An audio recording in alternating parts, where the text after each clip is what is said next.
최초의 아프리카 대륙을 횡단한 데이비드 리빙스턴의 이야기입니다. 우리는 초등학교 때부터 리빙스턴 그러면 탐험가로 그렇게 배웠지만은 사실 그분은 아주 헌신된 선교사입니다. 서구 열강이 경쟁적으로 식민지를 개척하던 제국주의 시대에 이제 선교사들이 같이 활동한 거로 선교사들이 좀 오해를 받는 면도 없지는 않습니다. 그것은 선교의 본연의 업무, 그러니까 복음을 전하는 것 외에도 자기 모국의 이해관계를 이제 불가피하게 돕게 되는, 협력하게 되는 그런 데서 오는 오해입니다. 영국의 스탠리라는 기자가 1872년에 1년에 리빙스턴을 찾아서 취재차 이제 아프리카로 떠납니다. 이제 아프리카로 리빙스턴을 만나러 가려고 하는 이유는 두 가지입니다. 하나는 리빙스턴이 그 전에 영국을 한 3차례 방문하면서 남긴 저술, 그 저술이 대단히 큰 영향을 미칩니다. 물론 지리에 대한 것이지만은. 그래서 큰 업적을 남겼는데 상당히 오랫동안 그 당시에는 이제 리빙스턴 행방이 묘연했습니다. 어디에 있는지 그가 무슨 활동을 하는지 전혀 알려지지 않았어요. 그래서 리빙스턴을 찾아 나선 것이고, 또 하나는 리빙스턴에 대한 고국 영국에서의 평가가 양극단으로 갈라져 있는 겁니다. 한쪽은 리빙스턴을 그야말로 성자로 평가합니다. 반면에 다른 한편에서는 리빙스턴을 시대의 사기꾼으로 묘사를 했습니다. 그래서 이제 스탠리라는 기자가 리빙스턴을 제대로 한번 만나고 취재해야 되겠다 싶어서 아프리카에 가서 그를 만납니다. 이제 4개월 동안 리빙스턴과 같이 동고동락하면서 그를 취재합니다. 리빙스턴의 모든 활동에 같이 옆에서 밀착해서 취재했을 뿐만 아니라 리빙스턴이 만났던 사람들을 또 탐문해서 다 취재를 합니다. 그리고 나서 4개월 후에 이는 스탠리 기자는 영국으로 이제 귀국하게 되는데, 그 얼마 후에 리빙스턴은 병을 얻어가 죽게 됩니다. 스탠리 기자가 영국으로 귀환했을 때 그는 이미 크리스천이 되었습니다. 그래서 많은 사람들이 스탠리를 향해서 질문을 했습니다. 당신이 리빙스턴을 만나서 리빙스턴으로부터 전도받아서 크리스천이 되었냐고 물었습니다. 그때 그가 한 말이 오늘 우리가 잘 살펴봐야 될 대목입니다. 그가 한 대답은 이렇습니다. 리빙스턴은 우리가 예상했던 대로 정말 엄청난 오해 속에 잠겨있는, 빠져있는 그런 곤란한 사람이었습니다. 영국에서뿐만 아니라 그 주변의 많은 선교사들도 그를 시기하고 질시했습니다. 그뿐만 아니라 그에게 온갖 혜택을 받고 은혜를 입었던 사람들조차도 리빙스턴을 배신하는 장면을 제 눈으로 똑똑히 봤습니다. 그런 위기 상황에 몰려서도 리빙스턴은 한치의 흔들림도 없이 꼿꼿하게 자기의 사역을 잘 감당하는 모습을 봤습니다. 나는 속으로 질문하기를, 리빙스턴이 이런 위기 상황에서도 흔들림 없이 자기의 사역을 감당할 수 있던 그 힘이 무엇일까? 그거는 인간적인 인내만은 결코 아닐 것이라고 결론을 내렸고, 데이비드 리빙스턴의 하나님을 나의 하나님으로 모시기로 했습니다 라고 그는 말했습니다. 여러분, 이렇게 복음은 사람을 살려낼 뿐만 아니라 또 다른 사람을 그 생명 가운데로 초대하는 것이 복음의 능력입니다. 이제 복음이라고 그러면은 우리가 사복음서를 다 얘기하지만은 특별히 복음서마다 중점적으로 보도하고자 기록하고자 하는 그런 관점이 있는데, 복음의 관점에서 보면은 단연 마가복음이 제일 우선한다고 볼 수 있습니다.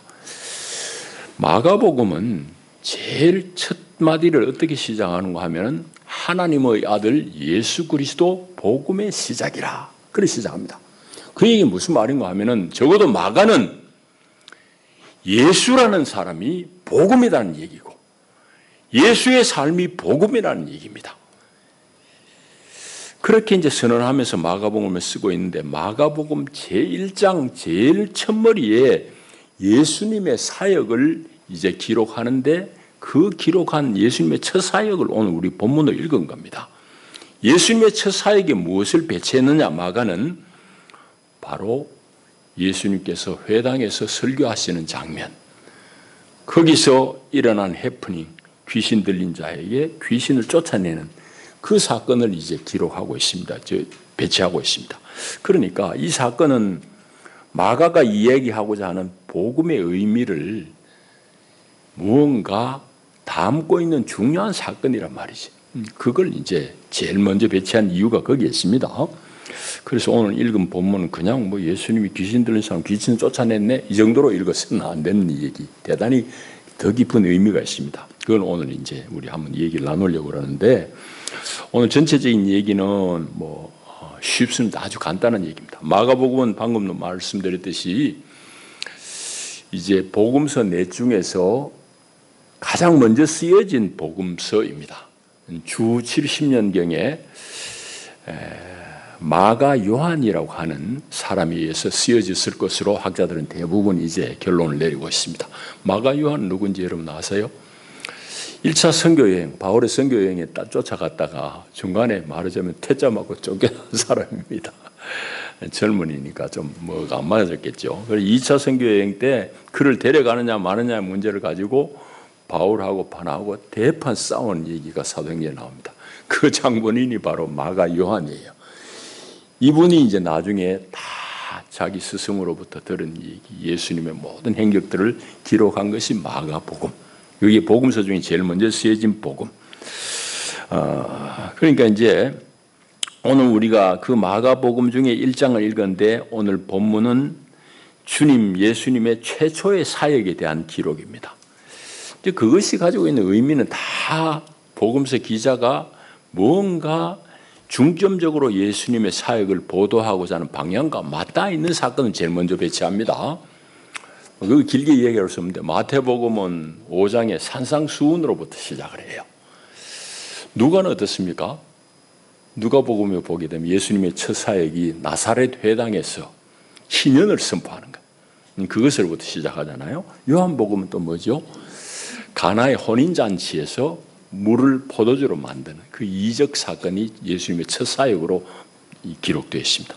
반면에 마가복음은 복음에 대해서 쓰고 있는데 그 복음의 내용 중에 제일 먼저 나오는 것이 바로 오늘 가버나움 회당에서 귀신을, 악령을 축출하는 이 사건입니다. 그러니까 내용은 아주 간단하지만은 의미는 대단히 깊을 것이라고 우리는 일단은 생각은 할 수 있습니다. 그래서 오늘 이 내용은 예수님의 일행이, 제자들을 포함한 일행이 가버나움 회당에 들어가셔서 가르친 일, 가르치는 중에 귀신 들린 사람으로 인해서 소동이 일어나는 데 대한 그런 기록입니다. 자, 그것이 이제 전체적인 내용이고 오늘 본문을 조금 이제 관찰해 보십시다. 먼저는 이제 오늘 이 일이 일어난 장소가 가버나움 회당이라고 쓰고 있습니다. 가버나움은 어딘가 하면은 예수님의 주 사역은 갈릴리 지방입니다. 우리로 말하자면 함경도쯤 되는 저 북쪽입니다. 갈릴리에서 예수님 주로 사역하시다가 십자가를 지실 무렵에 마지막에 이제 예루살렘에 오셔서 사역하시고 마감하시는데 갈릴리 사역의 주된 무대가 바로 가버나움입니다. 가버나움은 갈릴리 호수 혹은 갈릴리 바다의 북서쪽에 위치한 성읍입니다. 북서쪽 귀퉁이에 있는 성읍이 가버나움입니다.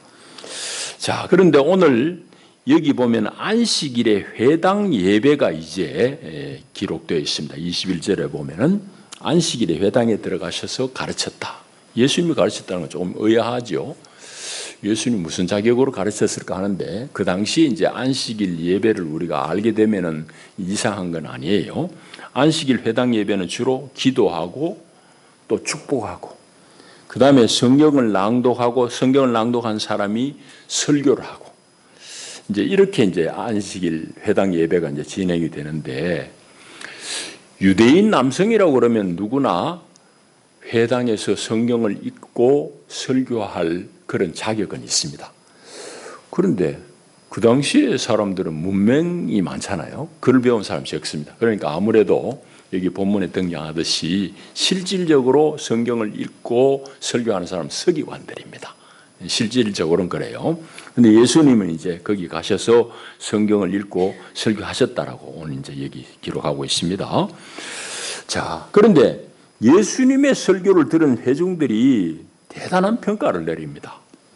그 대단한 평가는 22절에 있는 대로 서기관들과 같지 않다. 저분의 말씀은 권위가 있구나. 도대체 서기관들이 그것과는 다르다 그래요. 그 자세한 이유는 여기 본문은 기록하지 않습니다. 예수님의 가르침이 어떤 내용이고 무엇 때문에 서기관들과 차별이 있는지에 대해서 기록하지 않고 있어요. 그러나 복음서 전체를 우리가 이렇게 읽어보게 되면은 충분히 그 이유를 우리가 판단할 수는 있습니다. 이제 서기관들의 가르침이란 것은 말하자면은 틀에 박힌 그런 가르침, 그런 정도입니다. 그리고 그들의 가르침의 주된 내용은 율법을 강조하고 또 유대 종교의 전통을 강조하는 그런 가르침이 서기관들의 가르침이었습니다. 그런데 예수님의 가르침은 그거하고는 사뭇 다릅니다. 이제 복음서를 보면 우리가 그걸 이제 확인할 수 있는데 예수님은 내가 율법을 무시하는 거 아니라고 그러면서도 율법을 새롭게 해석합니다. 다시 말하자면 종교의 율법의 형식 논리를 뛰어넘는 그런 해석입니다. 파격적인 가르침입니다. 여러 방면에서 그런 얘기를 할 수 있지만 제일 대표적인 것이 이제 안식일 논쟁입니다. 유대인들은 안식일 어기면 막 큰일 나요. 그래서 안식일 날 5리 이상 걸어도 안 되고 안식일 날은 뭐 이거 해도 안 돼 저거 돼. 온갖 거 안 해야 될 투성이로 탁 짜진 게 이제 안식일 규정인데 예수님은 어느 날 안식일 날 제자들하고 이제 밀밭 사이를 걸다 제자들이 시장하니까 요즘 말로 하면 밀설이 하는 겁니다. 밀이사를 보배가 먹는 걸 보고 바리새인들이 시비하는 거예요. 당신 제자들이 도대체 안식일 날 해서는 안 된 타작을 일을 하느냐고 그걸 보고도 당신은 어디 꾸중을 하지 않느냐고 예수님한테 시비 걸 때 예수님께서 하신 말씀 여러분 기억하시기 바랍니다. 예수님 뭐라고 그랬습니까 하면은 여보시오. 안식일이 사람을 위해 있는 것이지 사람이 안식일 위해 있는 거냐고 그래 말합니다. 기가 막힌 말이죠. 예수님은 그 율법을 보는 관점이 다른 겁니다. 그 율법이란 것이 사람을 살리고 사람을 위한 것이지 사람이 율법에 매여 살도록 그런 만든 게 아니라는 얘기입니다. 그러니까 이제 종교 권력자들하고 자꾸 마찰이 거기에 일어나는 겁니다. 이제 이 근원은 어디에 있는가 하면은 서기관들은 자기들 배운 대로 할 뿐이에요. 위에서부터 쭉 내려온 전통대로 가르치고 또 뭐 자꾸 전달하고. 그런데 예수님은 당신이 하나님으로부터 친히 본 것을 말한다고 했어요. 그래서 요한복음 8장 38절에 보시면은 나는 내 아버지에게서 본 것을 말하고 너희는 유대 지도자 너희는 이 말입니다. 너희는 너희 아비에게서 들은 것을 행하느니라. 너희는 네 아버지, 네 선생님으로부터 들은 거 그거 가지고 하지만 나는 아버지로부터 본 거 행한다. 본 거 가르친다. 이 말입니다. 그러니 근원이 다르니까 자연적 다를 수밖에 없잖아. 예수님은 자유한 가운데 율법을 새롭게 했어요. 율법을 통해 사람을 살려내는 일을 하는데 이 서기관들이라는 것은 바리새인들이라는 것은 율법의 올가미 속으로 사람을 자꾸 규제하는 겁니다. 오늘 교회 안에도 그런 흐름이 없지는 않습니다. 어쨌든 예수님과 서기관의 가르침이 다른 점은 그런 점이라는 걸 우리가 이해해야 되고 또 한 가지 더 얘기하겠습니다. 오늘 본문에 보게 되면은 회당 안에 더러운 귀신 들린 사람이 등장한 사실입니다. 그게 그렇게 흔히하지만은 유대인들로서는 이게 용납이 안 되는 대단히 의아한 일입니다. 회당이라는 건 어떤 곳입니까? 이제 기도하는 집이라고 하는 말에 일컬어지는 것이 사실은 회당을 말해요. 회당은 하나님 앞에 기도하는 집이고 하나님의 거룩한 장소잖아요. 거룩한 장소예요. 그 거룩한 장소에 귀신이 있다? 그건 용납이 안 되는 얘기입니다. 당시에 이 상황을 본 사람들도 참 이해하기 어렵거니와 마가복음을 처음 읽는 독자들인 유대인 독자들에게도 대단히 놀라운 일이에요. 이게 도대체 가당한 일이냐 말이지. 하나님의 집인 회당에 귀신이 들어왔다고? 그 말이 되냐는 얘기입니다. 그러면은 이 마가는 왜 회당 안에 귀신 들린 사람이 왔다는 것을 보도하고 있을까? 그 의미는 뒤에 이제 좀 이따 자세하게 좀 살펴보십시다. 자, 그 다음에 예수님이 귀신을 쫓아내는 것, 이거 보고 또 이제 회중들이 다 놀랍니다. 그 당시 이제 귀신 쫓아내는 것은 대부분의 샤머니즘 영향권에서 다, 오늘도 우리도 그러합니다만은 대체로 두 가지 방식으로 귀신을 쫓아냅니다. 하나는 귀신을 대단히 괴롭히는, 귀찮게 해가지고 주로 활용하는 것이 무당 구단다고 그러잖아요. 뭐 그런 것을 통해서, 혹은 이제 지역 따라 좀 다르지만은 무슨 향을 피워가지고 귀신 들린 자의 코에 가까이 해서 귀신이 귀찮아서 냄새 맡기 싫어가지고 쫓아나는 그런 방식을 쓰든지, 아니면 강한 귀신을 불러다가 약한 악령을 쫓아내는 것. 우리도 무당들 보면은 어디 무슨 이순신 장군을 섬기는 이런 거 하잖아요. 그 이유가 바로 그겁니다. 이만한 대단한 장군 귀신을 내가 등에 업고 있으니 악한 귀신 다 쫓아낸다, 이 얘기입니다. 그런 식으로 귀신을 쫓아내는데 예수님은 그것도 저것도 아니야. 명령해가지고 귀신 쫓아내니까 사람들이 놀라는 겁니다.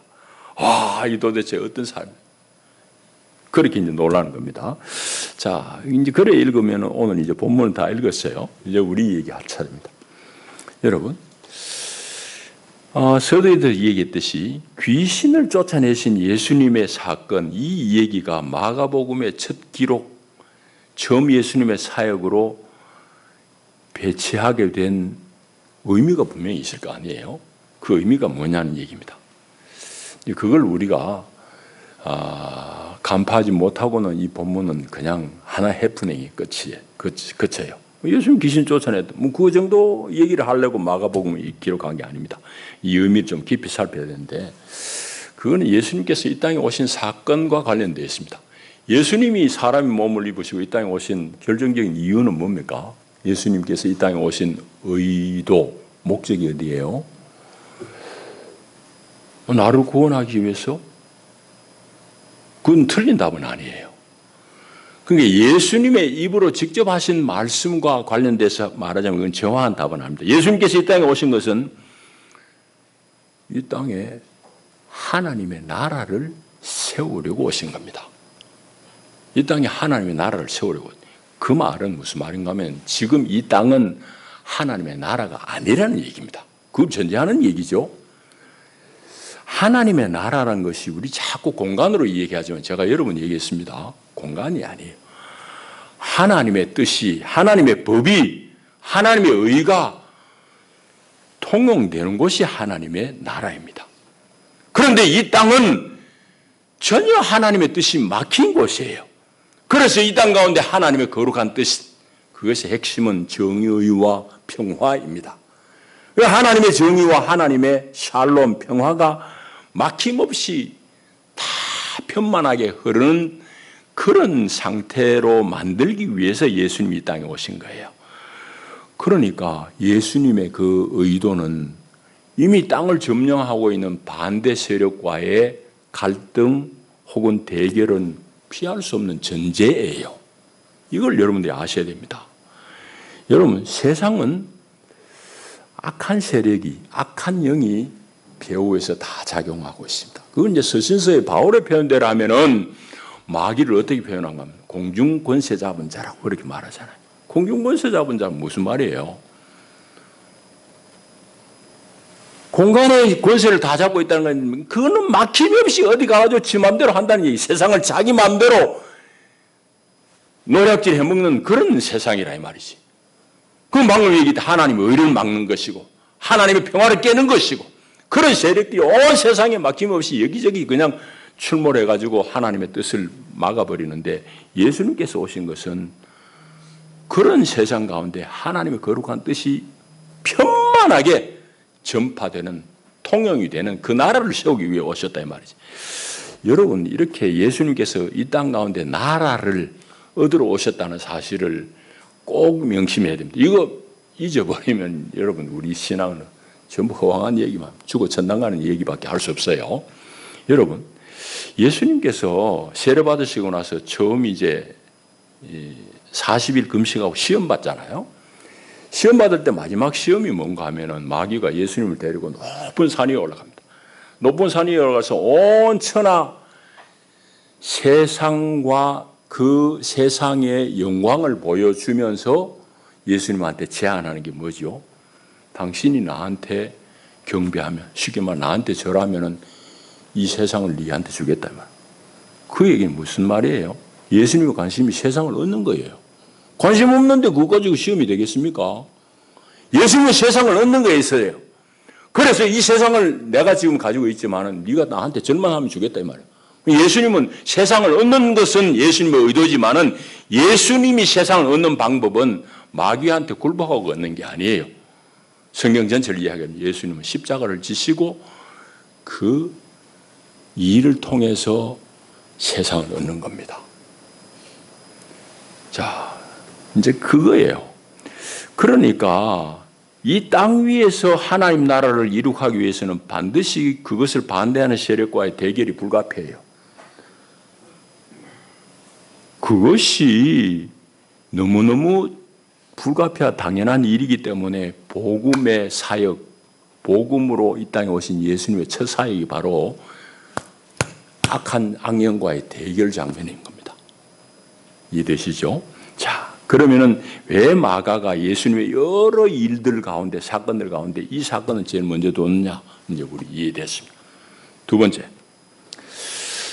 방금 얘기했듯이 회당이라는 것은 거룩한 곳이에요. 그들이 기도하는 집입니다. 회당 안에 귀신 들린 사람이 왔다? 이게 무슨 얘기예요? 회당 밖은 말할 것도 없다 이 말이지. 온 세상이 마귀 천재라는 얘기입니다. 온 세상이 귀신 천재라는 얘기입니다. 이것이 복음서가 오늘 우리에게 말씀하고자 하는 바예요. 그런데 여러분, 저와 여러분 보시는 대로 제 어릴 때는 귀신 들린 사람 제법 자주 와요. 골목에 가면은 그냥 꽃비녀 꽂고 그냥 옷 그냥 치마를 입은지 마는지 그런 여자들도 자주 봐요. 요즘은 그런 여자들은 잘 안 보입니다. 그런데 제가 관찰하건대는 요즘 세상이라고 옛날 사람들보다 귀신에 덜 감염이 됐느냐? 더 많이 오염됐습니다. 우리 대한민국에 사는 우리들도 다 귀신의 영향 아래 놓여 있습니다.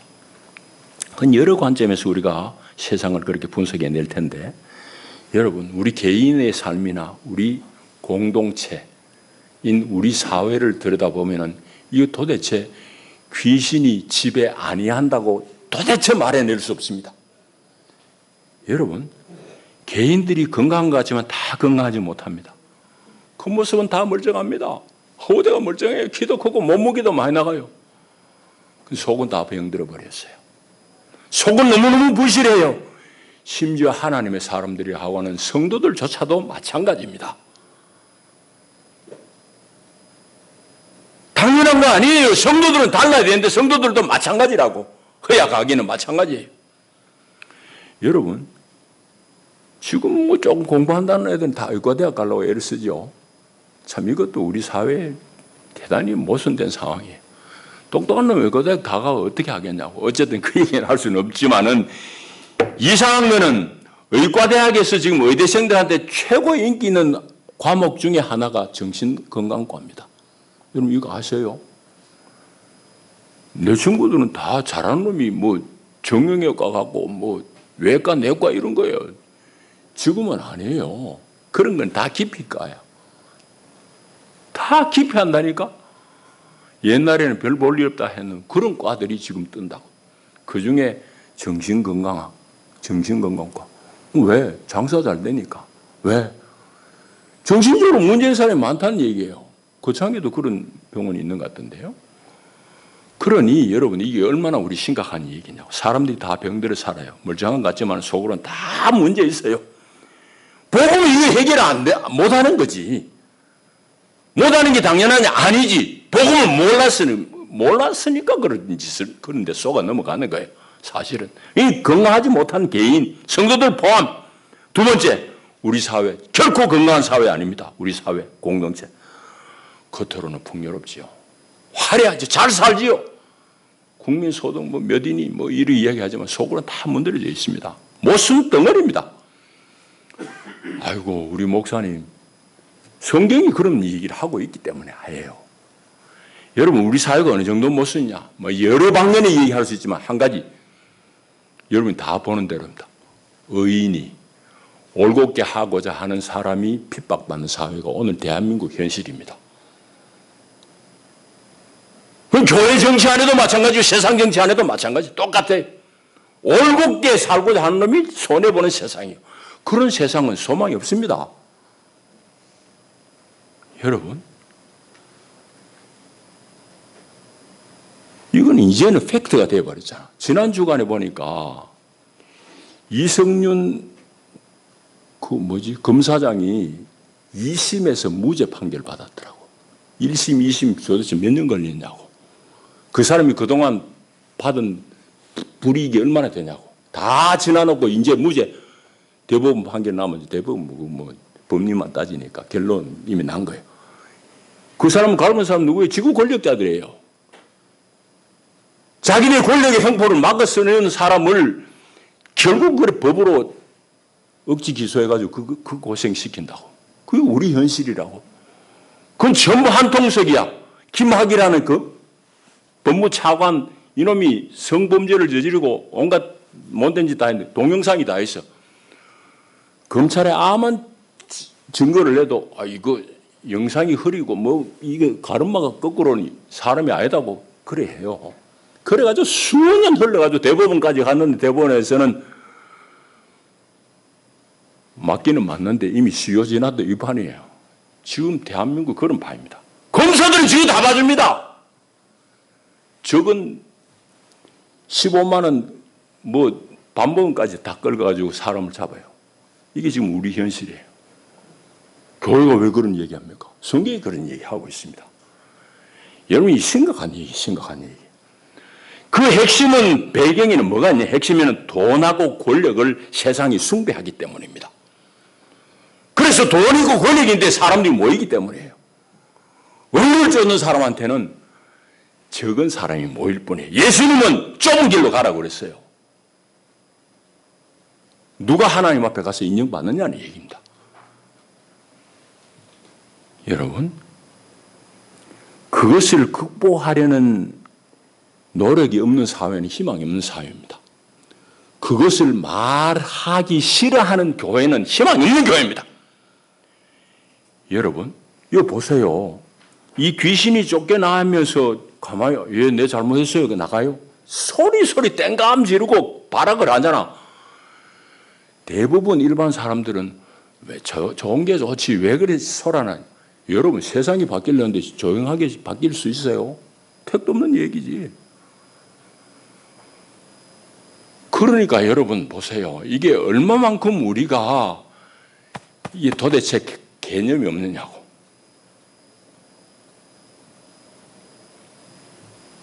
여러분, 그래서 회당 안에 귀신 들었다는 것은 정확하게 오늘 우리의 얘기입니다. 우리 성도들의 얘기도 우리 사회의 얘기입니다. 우리 모두가 다 귀신의 악령의 지배 아래 놓여 있는 세상에 우리가 노출되고 살고 있습니다. 이런 곳에 주님은 하나님의 나라를 세우려고 오셨고 우리를 그것을 위해서 다 제자로 부르신 거예요. 그러면은 오늘 나는 제자로 부름받은 우리 교회는 어디에 있는가? 질문 당연히 해봐야지. 여러분, 먼저 기억 꼭 하셔야 될 것은, 우리 제자들이 꼭 기억해야 될 것은 주님 예수님의 궁극적인 승리에 대한 확고한 신앙입니다. 예수님의 삶을 보세요. 제자들의 삶을 보세요. 소위 세상적인 관점에서 보면 별 매력 없는 삶이에요. 예수님 가는 데마다 다 환영받았어요? 아니에요. 너무너무 예수님 힘들었어요. 특히 권력자들하고 사이에. 이 예수님의 삶을 한마디로 얘기하면 십자가의 죽음으로 요약할 수 있습니다. 그가 산 것은 십자가의 죽음이야. 형편없이 실패한 것 같아요. 그러나 그분은 죽음으로 끝난 게 아닙니다. 부활로 그분의 승리를 입증했습니다. 근데 그 부활은 그분의 부활로 끝난 게 아니에요. 성경은 예수는 부활의 청년입니다. 너도 부활에 참여한다 이래요. 예수의 복음에 참여하는 사람들, 당신들도 부활에 참여할 것이라고 말씀하는데 우리는 그 기대를 가지고 우리 삶을 살아내느냐는 거지. 예수님의 승리는 궁극에 가서 확인된 승리예요. 삶의 여정 가운데는 너무너무 많은 시련, 고난이 있었어요. 그런데 마지막에 부활로 당신의 승리를 입증했습니다. 제자들의 삶 하나같이 우리의 관점으로 보면 너무 형편없고 아무도 따라가기 싫은 그런 삶을 살았어요. 다 순교당하고 죽고요. 거꾸로 뒤집어지고요. 십자가에 거꾸로 매달리고 그런 삶을 산 사람들이에요. 왜? 부활의 영광에 참여할 것이라는 믿음 때문입니다. 오늘 교인들이 왜 허약하냐? 우리 신앙들이 왜 허약하냐? 한 가지입니다. 우리의 조급함 때문이에요. 지금 이 자리에서 당장 내가 무언가 예수 믿고 뭘 축복을 받아야지 이게 믿는 표가 나지. 그 생각 때문에 우리 신앙이 부실한 겁니다. 틀린 말입니까? 사실이 그래요. 여러분, 주님의 삶을 묵상해 보십시오. 그 삶은 우리의 궁극적인 승리에 대한 보장입니다. 우리도 반드시 그 승리에 참여할 것이에요. 그래서 하는 것이 성도예요. 또 한 가지,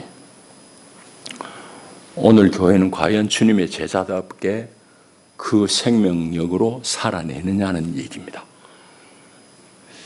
당시 유대인 사회에서 바리새인들, 소위 바리새인들이 주축이 된 서기관들, 장로들의 권위는 대단합니다. 왜? 한 가지 이유입니다. 율법을 수호하는 사람. 또 그들이 그렇게 자랑에 맞지 않는 유대 종교를 수호하는 사람으로 인식됐기 때문입니다. 그런데 내면을 뜯어보면 그 서기관들, 장로들, 바리새인들이 사람을 살렸느냐? 예수님의 평가에 따르면 사람 살린 게 아니라 사람 잡는 겁니다. 사람 죽이는 겁니다. 예수님 평가예요. 내 말이야 이거. 여러분, 그들이 어떻게 사람을 잡았느냐? 칼 가지고 형벌로 사람 잡는 게 아니지. 일반 민중들이 감당해낼 수 없는 각가지 율법의 부수 조항을 만들어가지고 그 올가미 속에 사람들 다 가두는 겁니다. 명분은 유대 종교에 충실하기 위해서, 율법에 충실하기 위해서. 그 당시에 책을 보면은 사회문서에서 나온 걸 보면요, 어마무시합니다. 안식일이 어느 시점에 시작하고 어느 시점에 끝나느냐, 그것까지 다 쓰고 있어요. 그런 정도로 안식일 가지고 사람을 옥죄하는 거예요. 그것뿐만 아닙니다. 수도 없이 율법에 많은 것들을 규정을 만들어내요. 그걸 사람들의 어깨에 다 들씌워 놓은 거예요. 그 예수님이 저들의 가르치면 지키되 그들의 행실은 따르지 마라. 그들은 말은 하지만 저들은 이거 허리 하나도 안 들려고 하는 놈들이다. 논문 내 말이에요.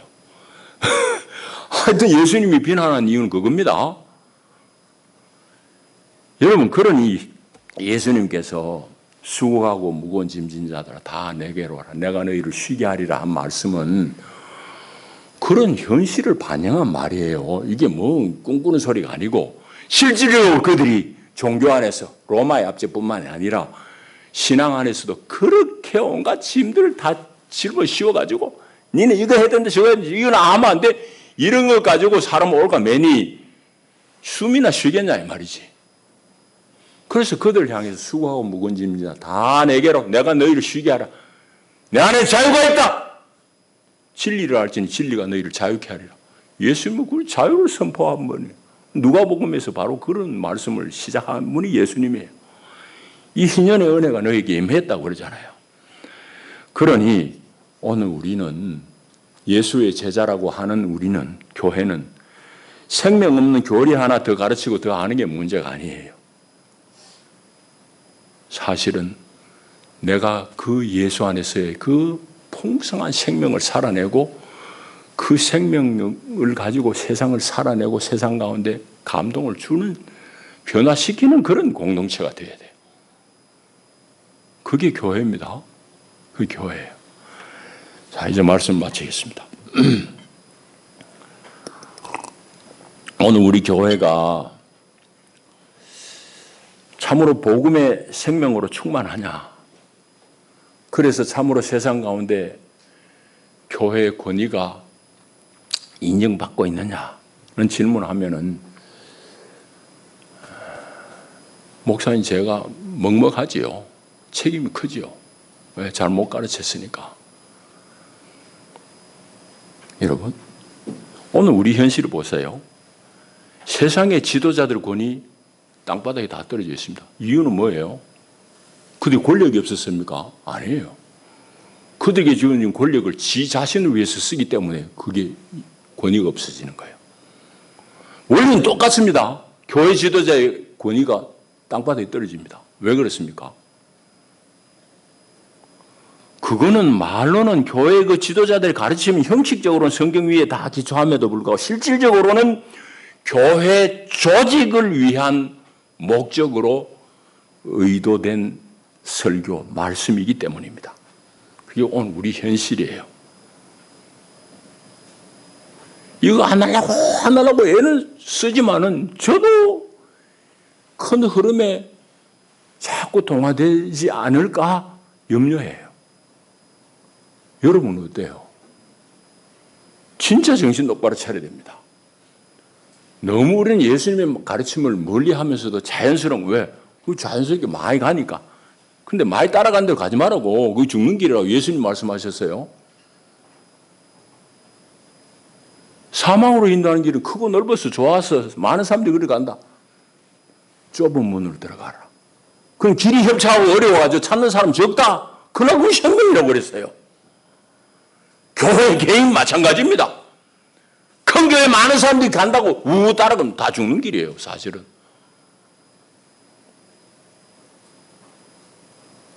예수님은 어떤 삶을 살았느냐? 오늘 예수님의 제자인 교회인 우리는 어떤 삶을 사느냐? 우리 현실은 악한 영에 사로잡힌 세상입니다. 개인도 공동체도. 그 말을 우리의 말로 하면은 세상의 죽음의 문화, 죽음의 가치가 세상을 엄습하고 있습니다. 그게 방금 얘기한 돈이 주인이 되고 권력이 신이 되는 사회입니다.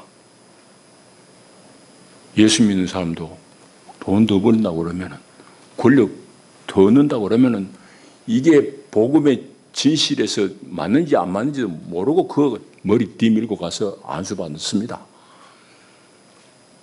이러니 교회가 교회답지 못하게 되는 겁니다. 이 악령에 시달리는 이 사회를, 우리나라를 살리는 그 사명이 교회 안에 있어요. 실질적으로는 하나님의 의와 평화입니다.